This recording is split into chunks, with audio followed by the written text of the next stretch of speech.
여기서 중요한 건 의신이는 다른 작품들, 예를 들면 우리가 뮤지컬에서 매드 사이언티스트라고 불리는 그런 어떤 계열들의 인물들이 있잖아요. 비슷한 이런 어떤 파멸극 스타일을 갖고 있는 작품들을 보면은 대표적으로 프랑켄슈타인의 빅터가 그럴 수 있고, 그다음에 지킬 앤 하이드의 지킬도 사실 매드 사이언티스트잖아요. 그렇죠. 그래서 그런 인물들을 우리가 이미 알고 있기 때문에 의신도 그런 시각으로 볼 수 있습니다.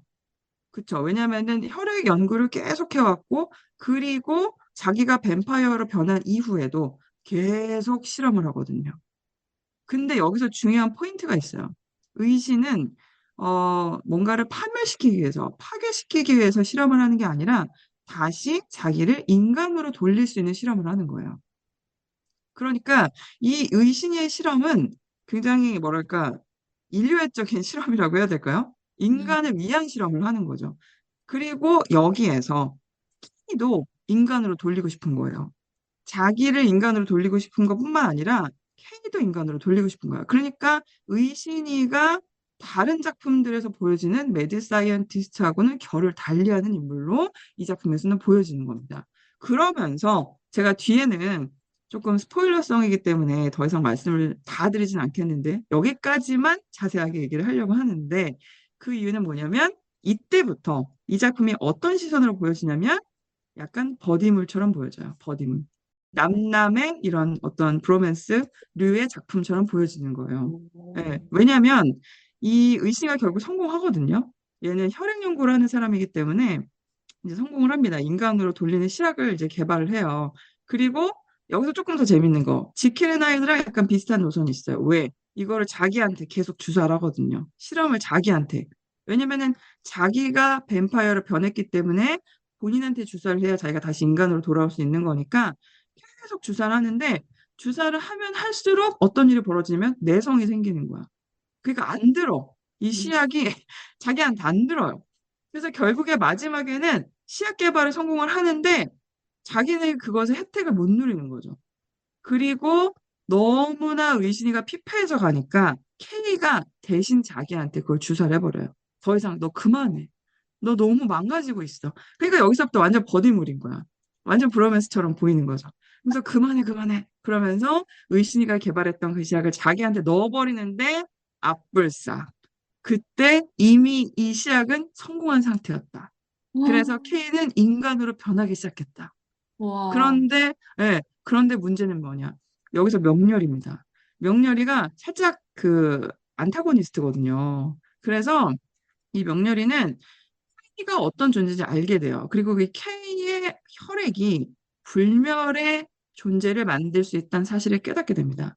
그래서 명렬이는 이 혈액을 가지고 뭘 하려고 하냐면, 그때가 이제 한창 일제강점기, 그리고 얘는 이제 거의 뭐 일본인 편이에요. 그렇기 때문에 이것을 전쟁터로 갖고 가서 군인들한테 주사를 하면은 불멸의 존재로서 싸울 수가 있잖아요, 전쟁터에서. 그래서 이제 이거를 개발해가지고 본인이 이름을 떨치려고 이제 막 완전 욕망에 지금 쌓여 있는 거예요. 그런데 인간으로 돌리는 시약을 개발하면 큰일 나는 거잖아. 이 두 사람이 사라지면 안 되잖아, 이 뱀파이어 둘이. 그러니까 명렬이가 딱 그 이렇게 그 시약을 개발해가지고 K가 자기 몸에 주사를 했을 때 동시에 그 방에 오는데 그냥 쏴버려요, K를. 총으로 쏴버리거든요. 그 막 이걸 못하게 쏴버려요. 근데 K는 이미 어떻게 됐어? 인간으로 변하고 있는 상태이기 안 때문에 되는 죽을 거지. 수밖에 없는 거야. 원래 이게 뱀파이어 상태면 안 죽는데 죽을 수밖에 없는 상태가 돼버리는 거죠. 이렇게 된 거예요. 그리고 그러면서 의신이가 안 돼! 이제 이렇게 되면서 둘이 이렇게 다른 공간으로 넘어가는데 그 공간에서 K는 점점 죽어가고 의신이는 떠오르는 태양을 쫙 바라보면서 창에 문이 열려 있거든요. 그것을 바라보면서 왜냐면 본인은 뱀파이어 상태니까 뱀파이어는 햇빛을 받으면 재처럼 녹아버리거든, 없어져 버리거든. 마지막에 그래서 그 햇빛 속으로란 노래를 부르면서 둘이 싹 사라집니다. 의신이는 재로 사라지고 K는 죽어버리고 나중에 이제 다 이제 사라져 버리거든요. 이런 얘기를 담고 있는 게 바로 베니싱이에요. 멋있다. 그래서 와. 예, 재밌어요. 공연 되게 재밌어요. 되게 재밌고 그리고 한편으로는 굉장히 짠해요. 이 마지막 장면이 그래서 엄청 짠해요. 그래서 제가 제 주변에 있는 많은 관객분들이 많이 우셨습니다. 많이 우셨어요. 되게 울컥하거든요, 마지막 장면이. 그리고 굉장히 그 영화에서 보는 그 남자 둘이 서로를 완벽하게 이해했을 때 음. 커뮤니케이션 할 수 있는 그런 방식의 어떤 모먼트들이 계속 펼쳐져요. 그 햇빛 속으로라는 노래를 통해서. 근데 그 음. 넘버가 되게 좋거든요. 그래서 그 넘버에서 이 정점에 올라와 있는 이 버디물의 막 클라이막스를 보면서 이들이 드디어 어떤 타자성을 극복하고 서로를 막 이해하게 되고 이런 얘기들이 막 나오게 되는 거죠. 근데 이제 그것을 조금 다른 차원으로 보게 되면은 결국 작가가 하고 싶었던 얘기는 오히려 되게 디스토피아적인 게 있는 거예요. 인간은 서로를 흡혈하는 존재가 돼야지만 이해할 수 있다. 우리는 그렇지 않을 수 없지 어, 않냐. 그러니까 이게 이렇게밖에 될 수밖에 없다는 얘기가 막 나오는 거죠. 그러니까 이게 복합적으로 슬프고 굉장히 부정적인데 비극적인데 너무 예쁘고 막 음. 안타깝고 이런 게 이 덩어리의 감정들이 막 뭉게 마지막 장면에 딱 펼쳐집니다. 그래서 음. 우리가 흔히 알고 있는 드라큘라라는 작품의 소재하고도 달라지고 매드 음. 사이언티스트로 알고 있는 뮤지컬의 다른 계열하고도 또 달라지는 그런 지점에서 이 작품이 딱 포지션이 되어 있다라는 측면. 근데 되게 익숙하죠. 왜냐하면 주사를 자기한테 넣고 그 다음에 브로맨스 이렇게 나오니까. 그래서 되게 로맨스. 재밌는 거는 익숙한데 다르고 음. 다른데 익숙하고 이게 이 작품의 포지셔닝 포인트예요. 그래서 이렇게 읽으시면 되게 재밌는 작품으로 또 보실 수 있지 않을까라는 생각이 듭니다. 아, 너무 네. 재밌는데요? 네. 네. 넘버도 음. 되게 익숙하면서 다른 게 많은데요. 계속 지킬 얘기해 주셨는데, 그 지킬에서 나오는, 지킬하면 뭐예요? 컨프런테이션이잖아요. 그런 게 또 하나 여기 있어요, 베니싱에도. 그래서 볼 때, 이거 그건데, 근데 음악은 또 다르니까 또 그런 비교하는 재미가 있고, 햇빛 속으로라는 넘버는 지금 워낙 좋은 걸로 유명한데, 사실 맞아요. 하나 꼽으라면 무조건 햇빛 속으로인데, 저는 음악도 예쁜데 진짜 가사에 약간 매료가 됐는데, 맞아요. 드라큘라가 가진 음, 공포를 너무 예쁘게 음악으로 푼 거예요. 그 드라큘라가 햇빛 무서워, 으악! 이게 사실은 공포감인데, 근데 그게 음. 음악이 너무 세련되고, 감미롭게 나왔어요. 그래서 저는 김지훈 드라큘라로 봤는데, 드라큘라랜다. K로, 김지훈 K로 봤는데, 이번에 김지훈 배우님은 처음 합류하신 거거든요. 맞아.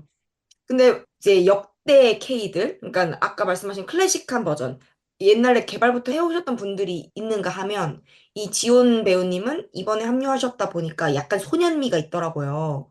아, 그래서 그 이제 지치고 닳고 닳아버린 그런 드라큘라가 아니라 되게 짱짱한 아, 소년미가 낭낭한 느낌으로 이제 그 노래를 불러주시는데 너무너무 미성이 예쁜 거예요. 음. 그래서 이제 처음에는 이제 딱 등장했을 때 저 사람이 드라큘라인 거 누가 봐도 알아. 왜냐하면 막 되게 이렇게 민첩한 움직임을 맞아. 보이고 햇빛 보면 막 이렇게 하고 근데 그 딱 드라큘라가 부르는 첫 소절이 나는 나의 밤이 끝없이 이어져 왔고 그 밤의 끝에 뒤를 보면 모두 사라지고 없어. 나만 있어.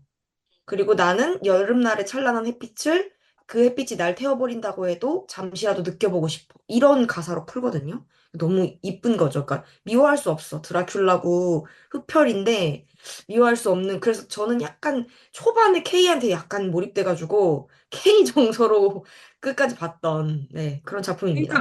그러니까 한지은 작가님이 가사 잘 쓰기로 유명해요. 가사 정말 잘 쓰거든요.